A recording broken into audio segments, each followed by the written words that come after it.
Hello বন্ধুরা, কেমন আছো সবাই? তো আজকে দেখো পেয়ারা নিয়ে চলে এসেছি বাড়িতে। পেয়ারাটা ছিল অনেক দিনই হয়ে গেছিলো, খাওয়ার কোনো মানুষই ছিল না। তো আমি ভাবলাম পেয়ারাটা কি করব, তখনই মনে পড়লো বর্তমানে তো একদম পেয়ারা জুস তো ভাইরাল। তারপরে আমিও পেয়ারা জুস করতে বসে পড়েছি, আগে কখনো করিনি। তো দেখো মাথার থেকে একটু কেটে নিলাম, ওটা তো ঢাকনা হবে। তারপর ভেতর থেকে পেয়ারার ওই যে বিচি সহ উঠিয়ে নিলাম নরম অংশ। এখন ব্লেন্ডারের ভিতর দিয়ে তাতে দিয়ে দেবো চিনি, তারপর দিয়ে দেবো বরফ। ভালো করে বরফ দিয়ে হালকা করে পানি জল দিতে হবে, বেশি জল দেওয়া যাবে না, হালকা করে দিতে হবে জল, যাতে একটু মিশ্রণটা একটু হালকা হয়, এজন্যই। তারপর ব্লেন্ডার করে নেব।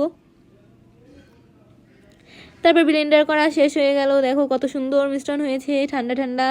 তারপরে দেখো আরেকটা বাটিতে নিয়ে নিলাম ঝালের গুঁড়ো, তারপরে চাট মশলা, একটু লবণ। বিট লবণ ছিল না,